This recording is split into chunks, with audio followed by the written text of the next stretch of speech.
نحمده ونصلي على رسوله الكريم اعوذ باللہ من الشیطان الرجیم بسم اللہ الرحمن الرحیم والصلاة والسلام علیک یا سیدی یا رسول اللہ وعلی آلک واصحابک واہل بیتک یا سیدی یا نور اللہ۔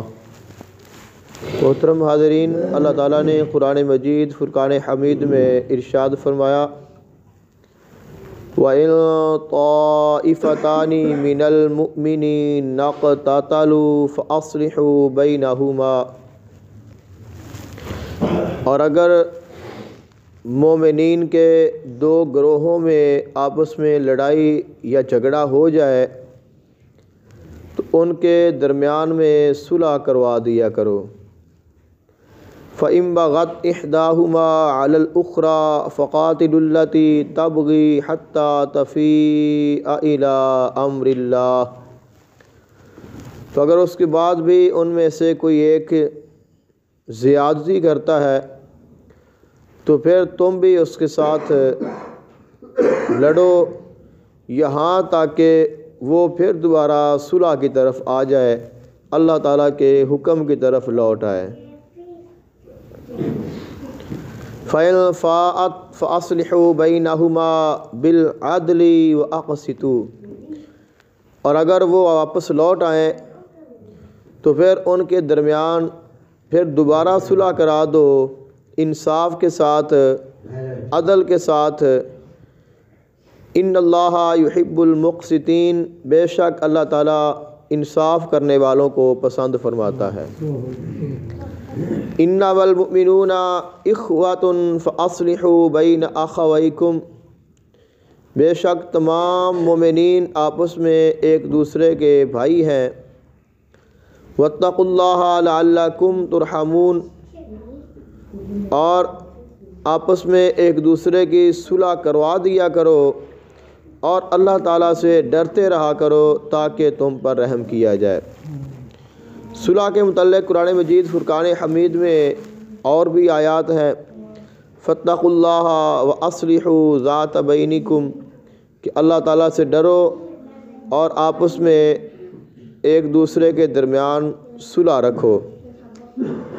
لا خیر فی کثیر من نجواہم الا من امر بصدقۃ او معروف او اصلاح بین الناس،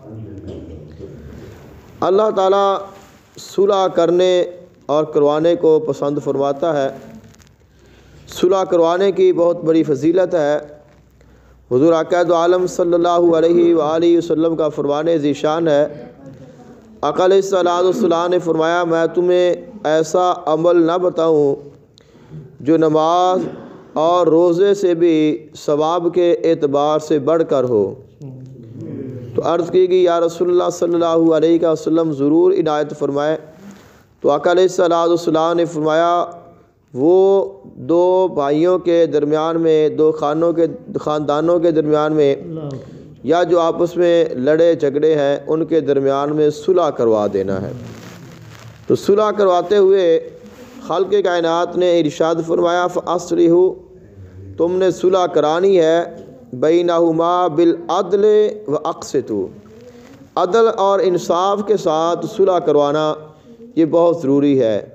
یہ نہ ہو کہ ایک کے ساتھ زیادتی ہو جائے یا دوسرے کے ساتھ زیادتی ہو جائے، یا بعض دفعہ ایسا بھی ہو جاتا ہے کہ شریعت کے ساتھ زیادتی ہو جاتی ہے۔ صلح کرواتے ہوئے جو شرعی احکامات ہیں ان کی خلاف ورزی ہو جاتی ہے، تو اگر ایسا معاملہ ہو تو شریعت کے دائرے میں رہ کر صلح کروانا ضروری ہے۔ اور آقا علیہ الصلوۃ والسلام نے فرمایا اگر حلال صلح کروائی جائے گی تو پھر اللہ تعالیٰ اسے اجر عطا فرمائے گا، اور اگر حرام صلح ہوگی تو اس کا کوئی اجر و ثواب بھی نہیں ہوگا، بلکہ بعض دفعہ ایسا ہوتا ہے ایسی صلح کروانے سے انسان کروانے والا بھی گنہگار ہو جاتا ہے۔ تو اس لیے فرمایا کہ صلح کروانی ہے تو انصاف کے ساتھ کرانی ہے، عدل کے ساتھ کروانی ہے، اور شریعت کے دائرے میں رہ کر کروانی ہے۔